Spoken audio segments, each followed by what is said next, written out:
अस्सलाम वालेकुम दोस्तों, कानूनी बंदा टीवी चैनल में मुबीन जाफ़र भट्टी एडवोकेट हाई कोर्ट आप खिदमत में हाजिर हूँ। अच्छा दोस्तों, बात आज मैं जो करने जा रहा हूँ कि मुख्तलिफ़ चैनल्स और मुख्तलिफ़ फेसबुक पे और मीडिया पर्सनस और सियासतदान लगे हुए हैं कि जी अपना फ़लस्तीन में पाकिस्तान किरदार क्यों अदा नहीं कर रहा, कश्मीर में क्यों अदा नहीं कर रहा। कैसी बात है, मुझे ये बात समझ से बाहर है कि अगर मेरी टांगों में पोलियो है, मेरा जिस्म पोलियो ज़दा है, तो मैं उठ नहीं पा रहा। मैं उठ कैसे सकूंगा, या मैं उठ गया तो मैं क्या कर सकूंगा। मैं अपने लिए कुछ नहीं कर पा रहा तो मैं क्या करूंगा इसराइलियों के लिए, मैं क्या करूंगा कश्मीरियों के लिए। गौर ज़रूर कीजिएगा इस बात के ऊपर कि बात यह है कि हम खुद सियासी बहरान का शिकार हैं। पाकिस्तान में क्या हो रहा है, अभी वहाँ फ़लाँ शहीद हो गया, कश्मीर में फ़लाने लोगों को शहीद कर दिया। Being a Muslim we are with them, और हमें कंडेम करना चाहिए इन सारी चीज़ों को, लेकिन हम उनकी मदद नहीं कर सकते। ये एक बिटर रियलिटी है कि मैं उनकी मदद नहीं कर सकता। किसी की मदद मैं क्या करूँगा जब तक मेरे ज़ोर बाजू में ताकत नहीं है, जब तक मेरी टांगों में पोलियो है, मैं खुद बीमारी, मेरा जिस्म बीमारियों से अटा पड़ा है। मैं किसी की क्या मदद करूँगा जब मेरे सामने किसी के ऊपर जुल्म हो रहा हो। पाकिस्तान में क्या हो रहा है, यहाँ क्या नहीं हो रहा। यहाँ पे रोज़ाना लोग जाली दवाइयाँ खा के नहीं मर रहे। यहाँ पे लोग रोज़ाना जाली दूध पीकर बच्चे, आपकी आने वाली नस्लें तबाह नहीं हो रही। यहाँ पर क्या नहीं हो रहा। यहाँ पे हॉस्पिटल्स के अंदर जो ना तजर्बाकार डॉक्टर्स हैं, कितनी ज़िंदगियाँ निकल जाते हैं वो रोज़। क्या आपको इस चीज़ का पता है? पाकिस्तान में सियासी बहरान नहीं है, कितने सियासी जो है वो शऊर नहीं है।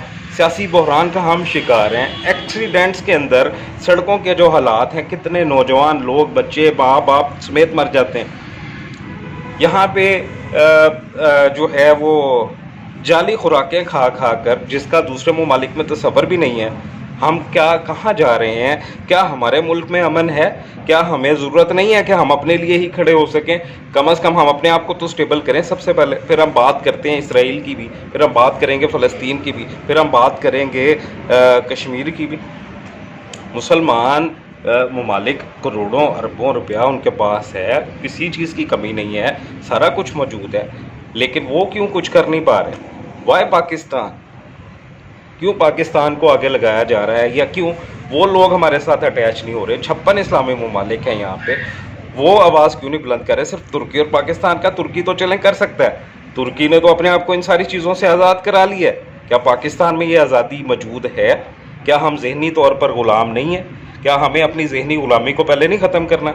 अगर हम जहनी ग़ुलामी को ख़त्म कर सकते होते तो क्या नवाज़ शरीफ जो धोखा देकर इस कौम को बीमारी का भागा है, ये कौम उसको अपना लीडर कहती?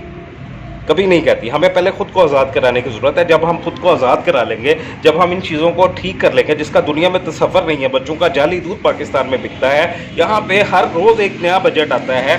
यहाँ पे बहुत सारे मसाइल हैं जिन मसाइल को दूर होना चाहिए, और जो होने चाहिए थे, जो पिछले 40 साल से सियासी हुकूमतें दूर नहीं कर सकी। 70 साल पाकिस्तान को बने हो गए हैं, आज हालात यूँ के तूँ हैं। बांग्लादेश कहाँ से कहाँ चला गया है। मैं किसी की क्या मदद करूँगा? पाकिस्तान खुद पोलियो ज़दा एक बीमारी में अटा हुआ है, उसकी टांगें ख़राब हैं। पहले हमें उनका इलाज करना चाहिए, फिर हम करेंगे। यह सियासी धोखा है, सियासी सिर्फ एक स्टंट है जो इस कौम को दिखाया जाता है।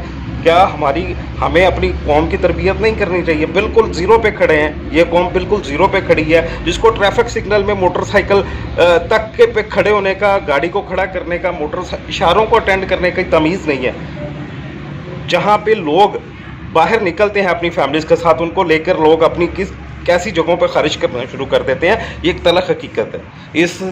इस माशरे में अगर अमन कायम करना है, इस माशरे में अगर तरक्की करनी है, अपना पोलियो ख़त्म करना है, तो हमें दूसरों से नज़रें हटाकर सबसे पहले अपना इलाज करना पड़ेगा। हमें अपने गिरेबान में झांकना पड़ेगा। फिर हम इस काबिल, हमें अपने आपको इस काबिल तो बनाना पड़ेगा कि हम किसी की मदद कर सकते हैं, कि हम किसी का काम आ सकते हैं। गौर ज़रूर कीजिएगा इन बातों पे। अपना बहुत सारा ख्याल रखिए। मुबीन जाफ़र भट्टी एडवोकेट हाई कोर्ट को इजाज़त दीजिए। बहुत दुख के साथ ये बातें की हैं। अपना बहुत सारा ख्याल रखिएगा। अल्लाह हाफ़िज़।